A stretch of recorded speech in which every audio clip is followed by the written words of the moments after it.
Salam alaikum, que la paix soit avec vous. Je suis heureux de pouvoir parler à partir de Bruxelles à nos amis suédois. Le sujet donc qui nous réunit aujourd'hui, c'est le sujet de la rencontre entre les peuples et les religions. Nous avons dans le Coran un verset essentiel qui dit « Humain, je vous ai créé à partir d'un même homme et d'une même femme, donc vous êtes tous frères et sœurs. Je vous ai groupés en peuples et tribus afin que vous vous entreconnaissiez. » Donc la différence entre nous est une source de richesse. Elles ne sont pas des cloisons pour nous séparer. Et puis, il y a un troisième élément dans ce verset qui dit « Le plus aimable auprès de Dieu parmi vous, c'est celui qui a le meilleur cœur. » Par ce verset, en fait, il y a trois éléments. Le premier, c'est l'unité humaine. Nous sommes tous les membres d'une même famille. Puis, deuxième élément qui est très important, les différences sont là, voulues par Dieu, pour qu'ils soient une source de richesse et de rencontre. Et en fait, le dialogue entre les peuples amène plus de connaissances. Et j'ai relevé 4 niveaux.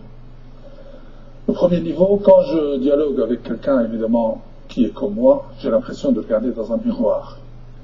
Mais quand je dialogue avec quelqu'un qui est différent de moi, bien je suis emmené d'abord à me comprendre. Parce qu'il va m'interpeller, il va me poser des questions sur moi-même, et je vais faire de même avec lui, et alors nous sommes obligés tous les deux d'aller faire des recherches sur nous-mêmes.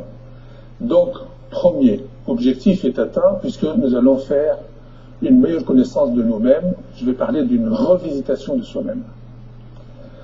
Puis, évidemment, je dialogue avec l'autre parce qu'il va m'expliquer ce qu'il est, je vais lui expliquer ce que je suis, ce que je pense, comment je souffre, comment je comprends l'amour, comment je comprends la vie. Il va faire de même. Et nous finirons par faire tomber des murs d'incompréhension entre nous et on fera tomber les stéréotypes. Donc je ferai connaissance avec l'autre. Évidemment, il y a un troisième niveau de connaissance qui est la connaissance de Dieu, parce qu'en discutant avec l'autre, nous sommes emmenés à faire des comparaisons. Et en faisant ces comparaisons, nous comprenons mieux notre foi et donc nous finissons par mieux connaître Dieu. 4e niveau d'interconnaissance, en discutant ensemble, nous allons faire une sorte d'état de lieu de nos convergences et nos divergences. Pour ce qui est convergence, eh bien, nous allons nous mettre d'accord sur une sorte de charte universelle et que nous allons défendre tous ensemble. Quant aux divergences, nous allons apprendre à les gérer entre nous, nous allons apprendre à les éviter, à les comprendre, à les analyser, et dans le respect absolu et total de ces différences. Le troisième volet dans ce verset qui est essentiel, il dit « Le plus aimable auprès de Dieu, c'est celui qui a le cœur le plus noble. » Donc il y a un travail ici extraordinaire à faire sur soi-même. L'image que je vais emprunter ici, c'est l'image d'une pierre que Dieu nous donne à notre naissance. Cette pierre, je suis invité d'abord à la polir pour qu'elle devienne un miroir qui reflète les beaux noms de Dieu, Asma'ullah, qui sont la connaissance, qui sont l'amour, qui sont la générosité, le pardon. Il y a un autre travail à faire sur cette pierre qui est un travail de lustration. En faisant ce travail, nous transformons cette pierre en diamant.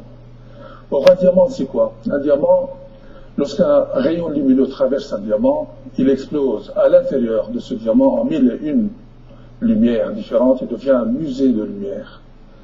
Eh bien, ce diamant, c'est le cœur. Et nous sommes invités donc à travailler sur le cœur pour pouvoir l'ennoblir et pouvoir l'emmener à faire connaissance plus profonde avec l'autre.